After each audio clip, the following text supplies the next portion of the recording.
പ്രിയപ്പെട്ട വിദ്യാർത്ഥികളെ, ഇന്ന് ഈ വീഡിയോയിലൂടെ നമ്മൾ പരിചയപ്പെടുന്നത് പദവാർഷിക പരീക്ഷ 6ാം ക്ലാസ് ദുറൂസ് പ്രധാനമായും ശ്രദ്ധിക്കേണ്ട മുഴുവൻ കാര്യങ്ങളെക്കുറിച്ചും വിശദമായി പരിചയപ്പെടുത്തുന്ന വീഡിയോയാണ്. മുഴുവനായി കാണാൻ ശ്രമിക്കുക.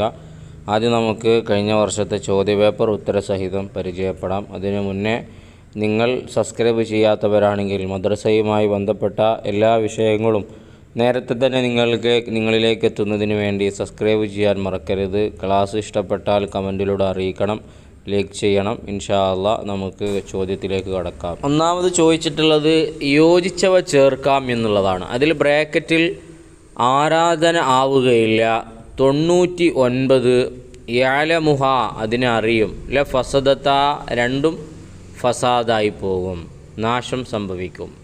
സൂചിപ്പിക്കുന്നത് ഫദുഉ ബിഹ അതുകൊണ്ട് ദുആ ചെയ്യുക, പ്രാർത്ഥിക്കുക.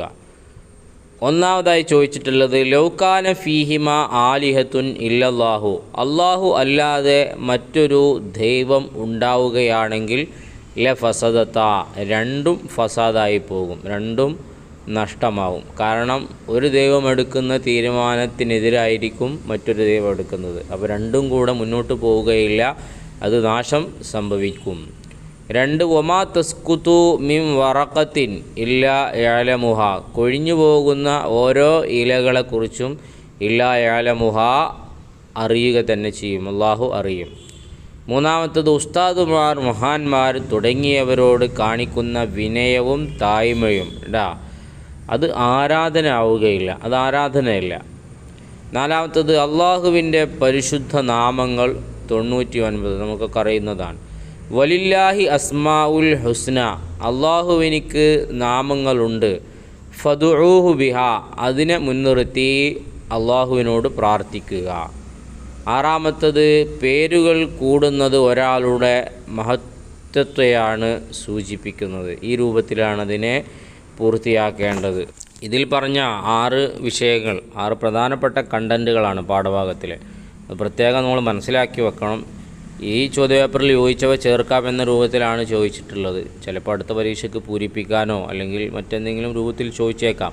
അപ്പോൾ അതുകൊണ്ട് ഈ വിഷയങ്ങൾ പ്രധാനമാണ്, മനസ്സിലാക്കി വെക്കുക.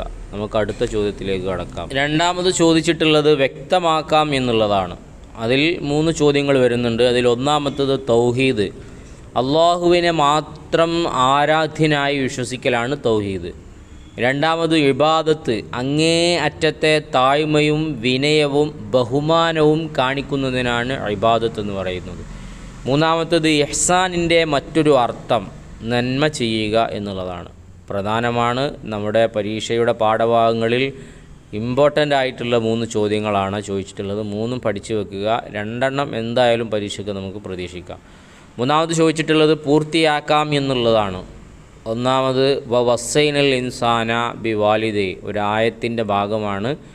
വവസ്സൈനൽ ഇൻസാന മനുഷ്യന്മാരോട് വസിയത്ത് ചെയ്തിട്ടുണ്ട് ബി വാലിദൈഹി ഇഹ്സാന അവരുടെ മാതാപിതാക്കൾക്ക് ഗുണം ചെയ്യുന്നതിന്. 2 ദീനിൻ്റെ കാമ്പും കാതലുമായ ഭാഗമാണ് ഇഹ്സാന്. 3 ഷിർക്കും കുഫറും അള്ളാഹു മാപ്പാക്കാത്ത മഹാപാപങ്ങളാണ്. ഷിർക്ക് എന്ന് പറഞ്ഞാൽ അള്ളാഹുവിൽ പങ്കു ചേർക്കുക, കുഫർ എന്ന് പറഞ്ഞാൽ ബഹുദൈവ ആരാധന. 4മത്തത് വല്ലദീന കഫറു അവിശ്വസിച്ച ആളുകൾ വ കദ്ദബു ബി ആയാത്തിന നമ്മുടെ ദൃഷ്ടാന്തങ്ങളെ കൊണ്ട് കളവാക്കുകയും ചെയ്ത ആളുകൾ ഉലായിക്ക ആ വിഭാഗം അസ്ആബുൽ ജഹീം നരകത്തിൻ്റെ അവകാശികളാണ്. ഈ രൂപത്തിലാണ് അതിനെ പൂർത്തിയാക്കേണ്ടത്. ഇതും വളരെ പ്രധാനമാണ്. ഈ ഒരു ചോദ്യമാണ് മറ്റുള്ള വിദ്യാർത്ഥികൾക്കൊക്കെ പ്രയാസമായി വരുന്നത്. കാരണം ഇത് ആയത്തും അതുപോലെ തന്നെ പാഠത്തിലുള്ള പ്രധാനപ്പെട്ട ഭാഗവുമാണ് പൂരിപ്പിക്കാൻ വന്നിട്ടുള്ളത്. അതുകൊണ്ട് പ്രധാനപ്പെട്ട ആയത്തുകൾ അതുപോലെ തന്നെ പ്രധാനപ്പെട്ട കണ്ടൻറ്റുകൾ മനസ്സിലാക്കി വെക്കുക. എന്നാൽ നമുക്ക് ഒരു പേടിയും പേടിക്കേണ്ട, മുഴുവൻ മാർക്കും വാങ്ങാൻ പറ്റും. അടുത്ത ചോദ്യത്തിലേക്ക് വരുമ്പോൾ 4മത് ഉത്തരം എഴുതാം എന്നുള്ളതിൽ 5 ചോദ്യങ്ങൾ വന്നിട്ടുണ്ട്. വായിച്ചു നോക്കാം. ഒന്നാമത്തത് അൽ കഹ്ഫ് സൂറത്തിൽ കർമ്മങ്ങൾ പാഴായി പോയവർ എന്ന് അള്ളാഹു വിശേഷിപ്പിച്ചത് ആരെയാണ്? അള്ളാഹുവിൻ്റെ ഏകത്വത്തിൽ വിശ്വസിക്കാതെ കർമ്മങ്ങൾ ചെയ്യുന്നവരെ പറ്റിയാണ് ആ പരാമർശം നടത്തിയത്. രണ്ടാമത് നമ്മെ അലട്ടുന്ന എല്ലാ വിഷയങ്ങൾക്കും ശക്തമായ പരിഹാരമാണെന്ന് മഹാന്മാർ പഠിപ്പിച്ചിട്ടുണ്ട്. അതെന്താണ്? അസ്മാഉൽ ഹുസ്ന, അള്ളാഹുവിൻ്റെ നാമങ്ങൾ ചൊല്ലിപ്പറയുക എന്നുള്ളതാണ്. മൂന്നാമത്, നാം നന്മയിൽ വർത്തിക്കണം. ആരോടെല്ലാം നമ്മൾ നന്മ ചെയ്യേണ്ടത്? ആർക്കൊക്കെയാണ്? അയൽവാസികൾ, വീട്ടുകാർ, കൂട്ടുകാർ, നാട്ടുകാർ, ഇവർക്കൊക്കെ നമ്മുടെ നന്മ എത്തണം. നാലാമത്, എപ്പോഴാണ് നാം പൂർണ്ണ മുഅ്മിനാവുക? അള്ളാഹുവിലുള്ള ഇബാദത്തുകളിലും ആളുകളുമായുള്ള ബന്ധങ്ങളിലും നാം ഇഹ്സാൻ പാലിക്കുന്നവരായി മാറണം. അഞ്ചാമത്, മുഹ്സിനുകൾക്ക് ദുനിയാവിൽ ലഭിക്കുന്ന ഗുണം എന്താണ്? ഏതു പ്രതിസന്ധിയിലും നല്ല സുരക്ഷിതത്വവും മനസ്സമാധാനവും ലഭിക്കും. മുഹ്സിനുകൾക്കുള്ള ദുനിയാവിൽ ലഭിക്കുന്ന നേട്ടമാണ് ഇത്. വളരെ പ്രധാനപ്പെട്ട 5 ചോദ്യോത്തരങ്ങളാണ്.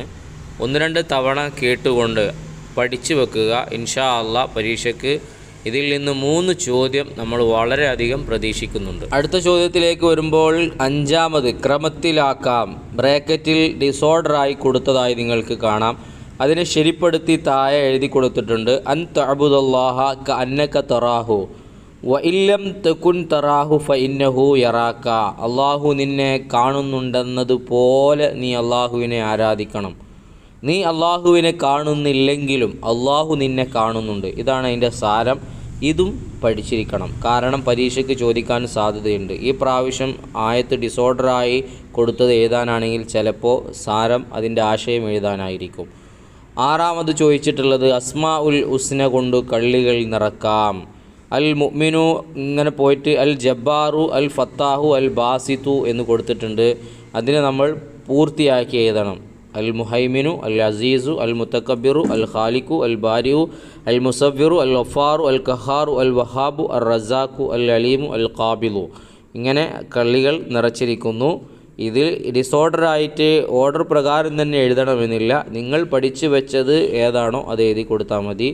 കുറച്ച് ഭാഗങ്ങൾ പഠിച്ചു വെക്കുന്നത് നന്നാവും. ചിലപ്പോൾ പരീക്ഷയിൽ ഏതെങ്കിലും രൂപത്തിൽ ആ ഒരു ചോദ്യം നമുക്ക് പ്രതീക്ഷിക്കാവുന്നതാണ്. ഇതൊക്കെയാണ് ഒരു ചോദ്യ പേപ്പറിൽ ഉൾപ്പെടുത്തിയിരിക്കുന്നത്. അപ്പോൾ ഈ ഒരു പേപ്പർ നമ്മൾ മുഴുവൻ വായിച്ചു കഴിഞ്ഞതിലൂടെ ഏത് രൂപത്തിലാണ് ചോദ്യം വരിക എന്നുള്ളതിനെക്കുറിച്ച് കൃത്യമായ ഒരു ധാരണ നമുക്ക് വന്നു കഴിഞ്ഞു. പിന്നെ നമ്മൾ മനസ്സിലാക്കേണ്ട പ്രധാനപ്പെട്ട വിഷയം, ഈ മോഡൽ പരീക്ഷാ പേപ്പർ നമുക്ക് വളരെ ഉപകാരം ചെയ്യും. കാരണം പാദവാർഷിക പരീക്ഷയ്ക്ക് കുറഞ്ഞ ഭാഗങ്ങളേ ഉള്ളൂ.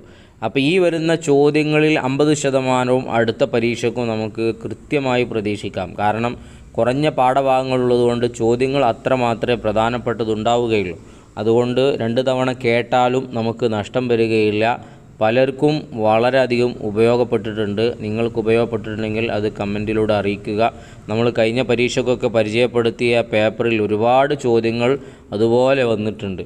ഇൻഷാ അല്ലാഹ് പിന്നെ നമുക്ക് ദുറൂസിൽ പഠിക്കേണ്ട പാഠങ്ങൾ 4 എണ്ണമാണ്. അവസാനത്തെ 2 പാഠം, 3-മത്തെയും 4-മത്തെയും നന്നായി അതിലെല്ലാ ഭാഗങ്ങളും കവർ ചെയ്ത് പഠിക്കുക. അപ്പോൾ ഈ ഒരു രൂപത്തിലൊക്കെയാണ് ചോദ്യങ്ങൾ നമുക്ക് വരുന്നത്. നന്നായി പഠിക്കുക. ഈ പറയപ്പെട്ട രൂപങ്ങളിലൊക്കെ ഈ വിഷയങ്ങളൊക്കെ ഉൾപ്പെടുത്തിക്കൊണ്ട് പഠിക്കുക. അള്ളാഹു നമുക്കൊക്കെ നല്ല വിജയം നൽകട്ടെ. ഇത് പറ്റുമെങ്കിൽ നിങ്ങളുടെ കൂട്ടുകാരിലേക്ക്, മദ്രസ ഗ്രൂപ്പിലേക്ക് കൂടെ എത്തിക്കുക. അവർക്കും കൂടെ ഉപകാരപ്പെടട്ടെ. അവസാനമായി പറയുന്നു, സബ്സ്ക്രൈബ് ചെയ്യാത്തവർ അതും കൂടെ ചെയ്ത് സഹകരിക്കണമെന്നറിയിക്കുന്നു.